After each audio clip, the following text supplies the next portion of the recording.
Hello students, हमने last class में पढ़ा था transpose of A matrix, properties of matrix and symmetric matrix and square symmetric matrix. ठीक है बच्चों, तो मैंने आपको लास्ट में कुछ क्वेश्चन होमवर्क के लिए दिए थे, तो किसी बच्चे की कमेंट आई कि उनको क्वेश्चंस नहीं आ रहे, तो इसलिए मैं क्वेश्चन करा रहा हूं। तो आप देखिए क्वेश्चन नंबर 4 आपके सामने है। ए डैश इक्वल टू गिवन है, बी इक्वल टू गिवन है, then find A plus to be का डैश फाइंड करना है। तो आप देखिए इस क्वेश्चन को मैं कराता हूं।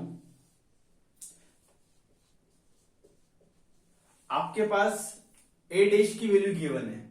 देखिए ए डैश की वैल्यू गिवन है। देखो मैंने आपको कल बताया था ट्रांसपोज क्या होता है। जैसे कि आपके पास में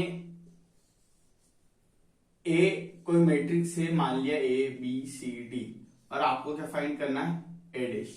तो क्या होगा, रो जो कॉलम हो जाएगी और कॉलम क्या हो जाएंगे।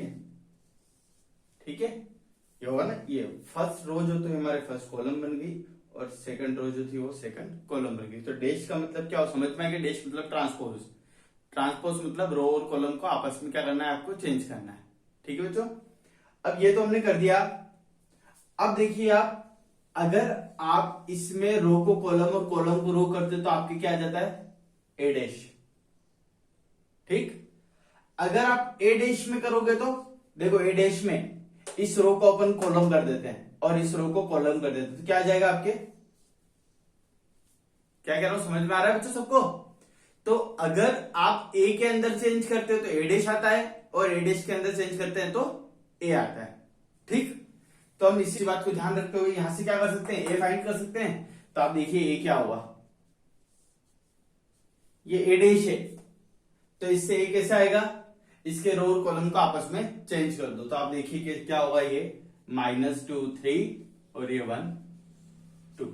बी के लिए हमारे पास है, हमें क्या फाइंड करना है, ए प्लस 2b का डैश। तो पहले हम दोनों को ऐड कर लेते हैं फिर डैश कर लेते हैं। तो देखो ए की वैल्यू आपके पास है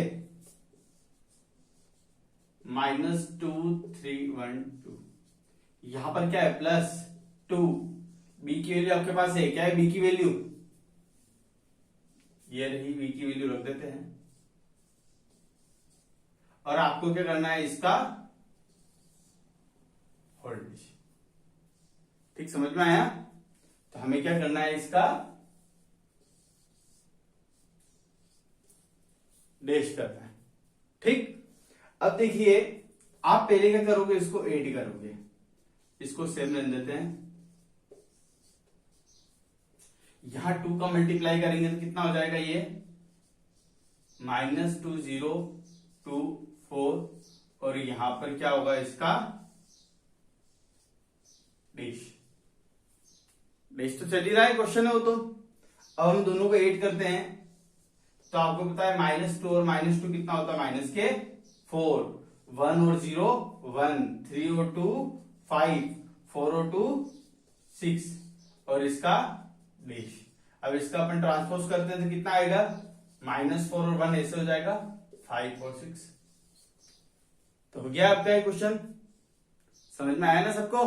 तो सिंपल क्वेश्चन है, थोड़ी सी प्रैक्टिस करो आप। और इस क्वेश्चन को करने का एक और तरीका है, एक बार आप इसे नोट करो, मैं आपको फिर वो बताता हूं। अब हम इस क्वेश्चन को एक और मेथड से करते हैं। देखिए आप, तो कल आपने एक प्रॉपर्टी सीखी थी ट्रांसपोज की, जो मैंने आपको बताई थी। मैंने बताया था अगर दो मैट्रिक्स आपके क्या हो, एडिशन में हो, बताया था दो मैट्रिक्स अगर एडिशन में हो और उनके ऊपर क्या हो, आपके ट्रांसपोज हो, तो दोनों का ट्रांसपोज क्या हो जाएगा, हमारे अलग अलग हो जाएगा। बताया था ये। एक प्रॉपर्टी ये भी बताई थी, अगर कोई कांस्टेंट हो और यहां पर ये हो और उसका होल ट्रांसपोज हो, तो कांस्टेंट का कोई ट्रांसपोज नहीं होता है, खाली किसका होता है, हमारे मैट्रिक्स। दो प्रॉपर्टी बताई थी आपको, तो दोनों आपको याद होगी। अब देखिए अपन वहां करें, अब जो हमें फाइंड करना है, ये फाइंड करना है, तो हमारी पहली प्रॉपर्टी से आपको पता है दो मैट्रिक्स का जो ट्रांसपोज होता है वो क्या होता है, फर्स्ट मैट्रिक्स का ट्रांसपोज प्लस सेकंड मैट्रिक्स का ट्रांसपोज। ठीक है, तो देखो ये प्रॉपर्टी लगाते हैं, यही होगा। हमने क्या किया, दोनों का ट्रांसपोज अलग अलग कर लिया। और देखिए आप, फिर हमें ये पता है कि अगर के ए का ट्रांसपोज हो तो के तो सेम होता है, क्या आता है, ओनली ए ट्रांसपोज आता है। तो हम देखो इसी को काम में लेते हैं, ये हो जाएगा हमारे टू तो सेम, और यहां क्या बचेगा, बी का ट्रांसपोज। ठीक है, प्रॉपर्टी लगाई दोनों हमने। अब देखिए हम क्या करते हैं, ए डैश या ट्रांसपोज एक ही बात होती है, ए डैश की वैल्यू पुट करते हैं। ए डैश की वैल्यू क्या है हमारे पास में,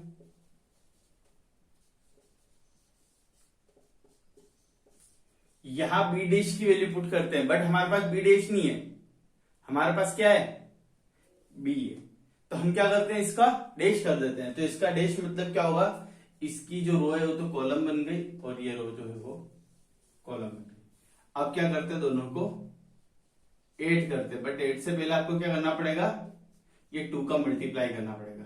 2 का मल्टीप्लाई -2, यहां पर 2, यहां 0, ये 4। तो आप करिए प्लस, अब कितना हो जाएगा, -4, 3 × 5, ये 1 और ये 6, ये आपके आंसर। ठीक है, पहला जैसे आंसर आ रहा है, तो आप दोनों मेथड से कर सकते हो, आपके ऊपर डिपेंड करता है किससे कर रहे हो, दोनों ही सही है। तो आप इसको नोट करो, फिर नेक्स्ट क्वेश्चन करते हैं।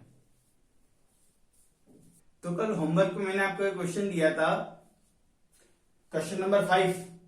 तो आप देखिए 5 के अंदर आपको प्रूव क्या करना है, ए मल्टीप्लाई बी का होल डैश, बी डैश और ए डैश के इक्वल होता है। वैसे तो आपके प्रॉपर्टी होती है, मैं आपको कल बताई थी ये प्रॉपर्टी होती है। अब इसको प्रूव करना है, तो आपको दोनों क्वेश्चन लगभग सेम दिख रहे होंगे। मैं दोनों में से एक क्वेश्चन आपके लिए कर देता हूं। तो मैं क्वेश्चन नंबर 2 कर देता हूं, फर्स्ट आप कर लेना। तो अब देखिए, इसको ध्यान में रखते हुए हम इधर करते हैं क्वेश्चन। सबसे पहले क्या करें, ए और बी का मल्टीप्लाई करते हैं। ठीक, तो हम करते हैं ए और बी का मल्टीप्लाई। तो आप देखिए ए की वैल्यू क्या है हमारे पास, 0 1 2, और बी की वैल्यू देखिए क्या है, 1 5 7। बताओ मल्टीप्लाई कैसे होता है, इधर रो बनती है, रो का मल्टीप्लाई कॉलम से होता है। तो देखो हम क्या करें, ये फर्स्ट रो का मल्टीप्लाई एक बार इससे, एक बार इससे, एक बार इससे, ये होता है। फिर सेकंड रो का मल्टीप्लाई एक बार इस कॉलम से, एक बार इस कॉलम से, एक बार इस कॉलम से।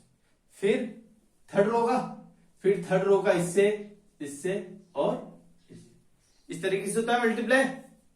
तो भूलना मत, मल्टीप्लाई इस वाले में थोड़ी प्रॉब्लम आती है, आप ऐसे भी देख सकते हो। देखो एक बार इसका कर देते हैं, उसके बाद देखते हैं। इस 0 का मल्टीप्लाई इससे होगा तो 0, इससे होगा तो 0, और इससे होगा तो 0। फिर 1 का करेंगे तो 1 5 7, 2 का करेंगे तो 2 10 और 14। ठीक है, मल्टीप्लाई समझ में आया। अब देखो हमने सही किया, इसको चेक करने का तरीका क्या है, आप देखिए आगे वाले का ऑर्डर कितना है, 3 × 1। इसका ऑर्डर देखो ना, 3 × 1 कैसे, 3 रो, 1 2 3 रो और 1 कॉलम, तो 3 रो 1 कॉलम। इसमें कितने कॉलम है, 3 कॉलम और रो 1। मैंने आपको कहा था कि मल्टीप्लाई तभी पॉसिबल है जब ये और ये दोनों क्या हो, आपके इक्वल हो। तो दोनों इक्वल है, मल्टीप्लाई पॉसिबल है। और जो आंसर बचेगा वो क्या बचेगा, तो समझ में आया ना, हमने क्वेश्चन सही किया। अब देखिए हम आगे करते हैं क्वेश्चन को। लेकिन ये तो आपके ए मल्टीप्लाई भी आया, लेकिन हमें ए मल्टीप्लाई बी थोड़ी चाहिए, हमें क्या चाहिए, ए मल्टीप्लाई बी का डैश। तो अब हम कर देते हैं ए मल्टीप्लाई बी का डैश। तो डैश आपको पता है कैसे करते हैं, ये रो तो हो जाएंगे कॉलम, और आपके कॉलम जो हो जाएंगे रो। इट मींस आपको रो और कॉलम को आपस में इंटरचेंज करना है, और इसको क्या दे दिया आपने, क्वेश्चन नंबर 1। समझ में आ रहा है सबको। अब देन हम क्या करते हैं, बी डैश और ए डैश का मल्टीप्लाई करते हैं। जो क्वेश्चन में कह रहा है वही हम कर रहे हैं, एक्स्ट्रा कुछ भी नहीं कर रहे हैं, आपको सिर्फ क्वेश्चन ध्यान से पढ़ना है। बी डैश और ए डैश करते हैं, तो देखो बी डैश और ए डैश। तो अब देखिए बी डैश की वैल्यू क्या है हमारे पास में, बी डैश में क्या होगा, ये जो रो है वो क्या हो जाएगी, कॉलम हो जाएगा। ए डैश में क्या होगा, आपका जो कॉलम है वो क्या हो जाएगा, 1 0 1। रो तो कॉलम हो जाता है और कॉलम रो हो जाता है। देन मल्टीप्लाई करते हैं, तो देखिए फर्स्ट, ये क्या है, फर्स्ट रो का मल्टीप्लाई एक बार इस कॉलम से, एक बार इस कॉलम से, एक बार इस कॉलम से, तो ये कितना हो जाएगा 0, ये 1 और ये 2। फिर सेकंड रो का, तो 5 इंटू 0 0, 5 इंटू 1 1, 5 इंटू 2 10। फिर 7 का 0 7 और 14। तो देखो by 1 and 2 LHS equal to RHS आ गया सबको समझ में। तो सिंपल क्वेश्चन था, जो क्वेश्चन कह रहा है वही हम कर रहे हैं। तो देखो क्वेश्चन में हमको क्या बोला उसने, आपको a मल्टीप्लाई b करना है, फिर उसका डैश निकालना है। तो उसको हमने क्या दिया, इक्वेशन नंबर 1, क्योंकि वो हमारे क्या है, LHS है। देन हमने b डैश फाइंड करा, a डैश फाइंड करा, दोनों का क्या कर लिया, मल्टीप्लाई। तो जो आपके इक्वेशन नंबर 1 और 2 के इक्वल आ गया, then LHS equal to RHS आसानी से प्रूव हो गया। सिंपल क्वेश्चन है। तो आपको ट्रांसपोज निकालना सबको आ गया होगा, ठीक है। जिसको ट्रांसपोज निकालना नहीं आ रहा है वो कल वाली वीडियो को एक बार और देखना, नोट करें इसको। तो बच्चों, किसी बच्चे ने कहा था कि उसको क्वेश्चन नंबर 10 समझ में नहीं आया था, तो हम क्वेश्चन नंबर 10 का एक और क्वेश्चन आज और कर लेते हैं, ठीक। तो अब देखिए क्वेश्चन नंबर 10 आपके पास क्या है, express the following matrix is the sum of symmetric और स्क्वायर मैट्रिक्स। मतलब आपके पास एक मैट्रिक्स दी हुई है और आपको इसको सिमेट्रिक और स्क्वायर सिमेट्रिक के 8 की फॉर्म में लिखना है, ठीक है, दोनों को प्लस की फॉर्म में लिखना है। तो हम इसको कैसे करें, तो इसके लिए आप इधर देखो, एक आप यहां पर एक लाइन याद करो,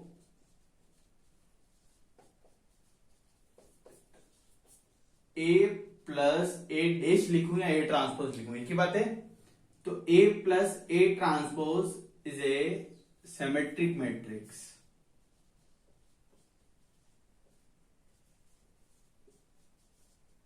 ठीक है। And a minus A transpose is symmetric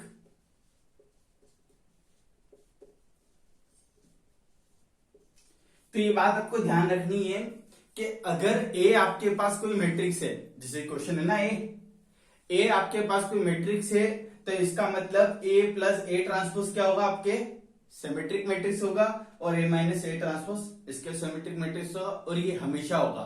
कल हमने इसके ऊपर डिपेंडेंट एक क्वेश्चन किया था ना। तो ये हमको ध्यान है कि ए अगर कोई मैट्रिक्स है तो ए प्लस ए ट्रांसपोज सिमेट्रिक है, और ए माइनस ए ट्रांसपोज इसका सिमेट्रिक है, ठीक है। अब आपको ये ध्यान रखना है कि अगर आप किसी भी सिमेट्रिक मैट्रिक्स में किसी कांस्टेंट का मल्टीप्लाई कर देते हो तो वो क्या होती है, सिमेट्रिक ही होती है। ये भी आपको याद रखना है, सिमेट्रिक मैट्रिक्स आप करके देख सकते हो। किसी भी सिमेट्रिक मैट्रिक्स में 2 या 1/2 किसी का मल्टीप्लाई करना, उसके बाद वो सिमेट्रिक ही रहेगी। और अगर मैं इससे 1/2 को मल्टीप्लाई कर दूं तो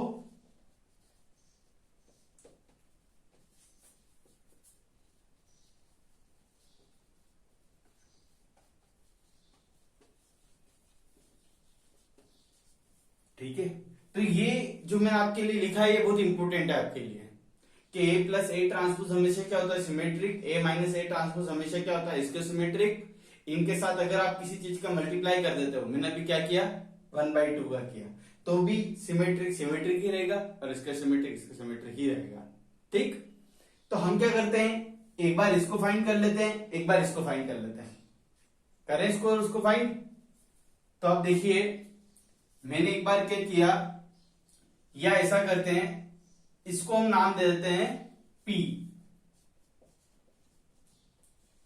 ठीक है, और इसको दे देते हैं Q।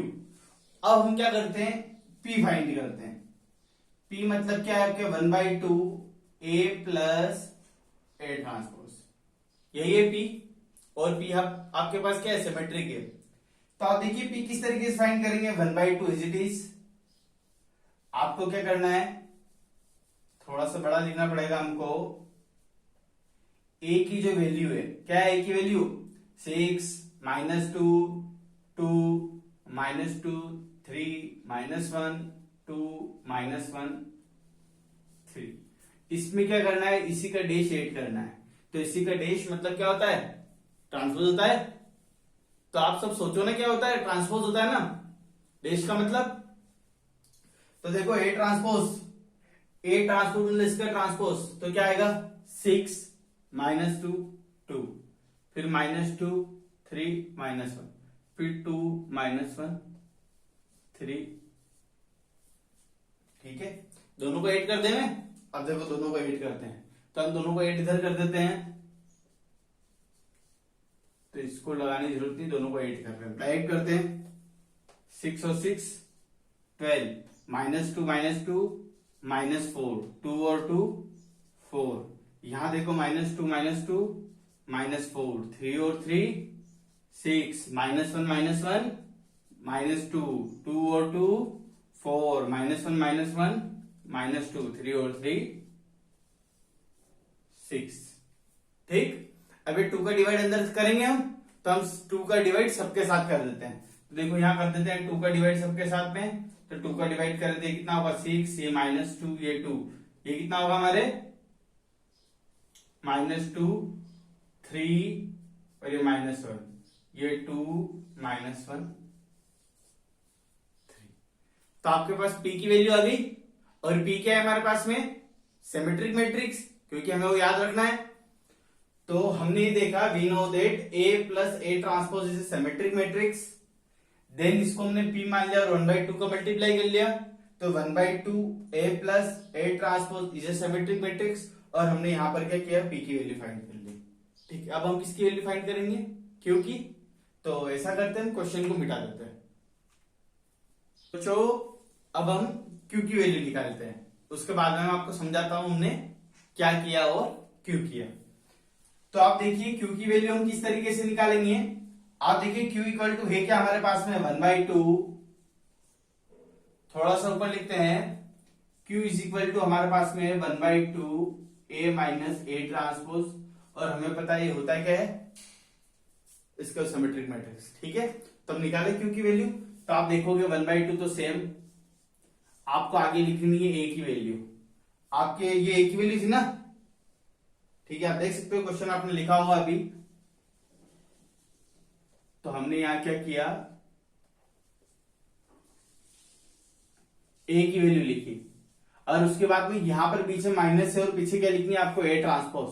तो A ट्रांसपोज क्या हो जाएगा, ये, उसके बाद में -2 3 -1 और 2 -1 3, और ये आपके ब्रैकेट। ये करना है आपको, यहां पर ऐड किया था और यहां पर क्या कर रहे हैं अपन, सब्ट्रैक्ट कर रहे हैं। तो हम करते हैं इसको 1/2 तो सेम, 6 -6 0, -2 +2 0, 2 -2 0, ठीक है। तो देखो बच्चों, हमने यहां पर Q की वैल्यू निकाली, A माइनस A डैश था, तो A और A डैश की वैल्यू लिखी, दोनों को माइनस किया, 0 0 0 आ रहा, 2 का डिवाइड सबसे करेंगे तो आपके 0 आएगा। अब आपको ये पता है P क्या है, आपके P की वैल्यू हमारे पास में वो है, और वो क्या है हमारा सिमेट्रिक। Q की वैल्यू हमारे पास में यही, और ये क्या होना चाहिए आपके अकॉर्डिंग, इसका सिमेट्रिक, ठीक। यहां तक समझ में आया। P जो हमेशा आपके क्या होता है, सिमेट्रिक होता है, Q हमेशा क्या होता है, इसका सिमेट्रिक होता है। P और Q होते ही क्या है, P तो आपके ये होता है, Q ये होता है। तो आपको कोई भी सिमेट्रिक और इसके सिमेट्रिक के 8 की फॉर्म में लिखने वाला क्वेश्चन आता है, तो आपको हमेशा पहले क्या करना है, क्या करना है, P और Q की वैल्यू निकालनी है। जैसे हमने निकाला, ये P की वैल्यू निकाली और ये Q की वैल्यू निकाली, ठीक है, हमेशा पी और क्यू की वैल्यू निकालनी। अब समझने की चीज अब आपके सामने है, ठीक। तो आप देखिए, मैं ऐसा लिख सकता हूं क्या, A equal to 1/2 A plus A transpose plus 1/2 A minus A transpose, ऐसा लिख सकते हैं? बताइए। देखो इसको सोल्व करते हैं, इसको सोल्व करते हैं। 1/2 को मल्टीप्लाई इससे करेंगे तो 1/2 ए, इससे करेंगे तो 1/2 ए ट्रांसपोज, इससे करेंगे तो 1/2 ए, और इससे करेंगे 1/2 माइनस 1/2 ट्रांसपोज। ठीक है, देखिए ये से कट गया, कट गया। आपको बताया 1/2 ए और 1/2 ए जोड़ के क्या हो जाता है, ए हो जाता है। इसका मतलब ये हो रही क्या है, इक्वल है। तो आप देखिए, आपके तो ये, इसको क्या माना है हमने, पी, और इसको क्या एज्यूम किया था, क्यू। तो आप देखिए किसी भी मैट्रिक्स को, एक क्या था हमारा क्वेश्चन, किसी भी मैट्रिक्स को सिमेट्रिक और इसके सिमेट्रिक के एडिशन की फॉर्म में आप आसानी से लिख सकते हो। सिर्फ आपको क्या करना है, पहले पी और क्यू निकालना है। तो आप लिखिए यहां पर ए, तो यहां पर जो पी आया, पी क्या है हमारे, सिमेट्रिक, और पीछे क्या लिखना है आपको, क्यू, और क्यू क्या है आपके, इसका सिमेट्रिक। इसमें क्यू जीरो आ रहा है, जरूरी नहीं सभी में क्यू जीरो आया, ठीक है, कल वाले क्वेश्चन में जीरो नहीं आया था हमारे। ठीक बच्चों, अब आप क्या कर सकते हो, देखो क्वेश्चन को करने का तो एक ही तरीका है, आप ज्यादा से ज्यादा प्रैक्टिस करो। ठीक, तो आपके बुक में इसके और क्वेश्चन है, तो वो आप सेल्फ करना, लेकिन करना जरूर। तो अभी आप इसको नोट करो, उसके बाद में हम नेक्स्ट क्वेश्चन एक और करते हैं। देखिए बच्चों, नेक्स्ट क्वेश्चन है आपके सामने, क्वेश्चन नंबर 12, 3.3 का क्वेश्चन है। आपको इसमें ए की वैल्यू गिवन है, A plus A dash equal to I दे रखा है, और आपको क्या करना है, अल्फा की वैल्यू फाइंड करनी है। तो देखो हम कैसे करेंगे इसको, आप सोचिए आपके पास ए है, तो ए डैश क्या होगा, डैश क्या होता है, ट्रांसपोज, जिसमें हमको रो को कॉलम करना पड़ता है और कॉलम को रो करना पड़ता है। तो आप देखिए हमने सही किया क्या इसको, देखो इसको, ये रो थी, इसको कॉलम कर दिया, और इस रो को कॉलम कर दिया, ए डैश आ गया। अब आपके पास गिवन क्या है, ये गिवन है ना लाइन, तो इसका यूज करते हैं, because A plus A dash equal to क्या है हमारे पास में, आई। ए की वैल्यू बताइए, ए की value cos alpha, sine alpha, minus sine alpha, cos alpha, बीच में plus A dash, A dash क्या है, cos alpha, sine alpha, minus sine alpha, equal to I. I क्या होता है, पता है सबको, भूल गए, ऐसे मुझे पक्का पता है, भूल गए होंगे। ठीक, बताइए क्या होता है आई, आई होता है आइडेंटिटी मैट्रिक्स। अब देखो ये कितना है, 2 × 2, ये 2 × 2, तो यहां भी हम 2 ऑर्डर 2 की लिखते हैं। देखिए 2 ऑर्डर 2 की हुई ना, यहाँ पे 2 × 2, 2 रोज 2 कॉलम, यहां पर भी 2 रोज 2 कॉलम, और यहां पर भी 2 रोज 2 कॉलम।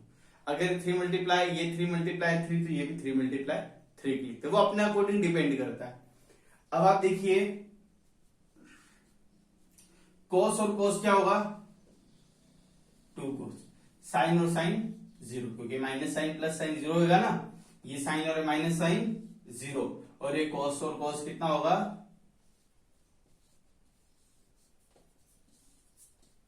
1 0 0 1। अब आप देखिए आपको क्या फाइंड करना है, अल्फा। देखो ये मैट्रिक्स कितनी क्या है, इस मैट्रिक्स का ऑर्डर क्या है, 2 × 2, और इस मैट्रिक्स का ऑर्डर 2 × 2। तो जब दोनों मैट्रिक्स क्या है हमारे पास में, इक्वल, और दोनों का ऑर्डर सेम, तो it means corresponding element same होंगे। तो ऐसा मैं कर देता हूं, तो हम क्या करते हैं, फर्स्ट एलिमेंट को फर्स्ट एलिमेंट से कंपेयर कर लेते हैं। कर सकते हैं ना कंपेयर। बाकी को कंपेयर करने की जरूरत नहीं है। देखो 0 को 0 से कंपेयर नहीं करेंगे क्योंकि इससे हम अल्फा की वैल्यू फाइंड नहीं कर सकते हैं। इसको और इसको कंपेयर नहीं करेंगे क्योंकि वो और ये सेम। अब देखिए 2 द जाए क्या हो जाएगा 1/2। देखिए cos में 1/2 किसकी वैल्यू होती है, किसकी होती है 60 की होती है ना। और 60 को क्या लिखते हैं π/3। तो आपके अल्फा की वैल्यू कितनी आ गई π/3। ठीक है, जो समझ में आया क्वेश्चन, सिंपल क्वेश्चन था थोड़ा सा ये।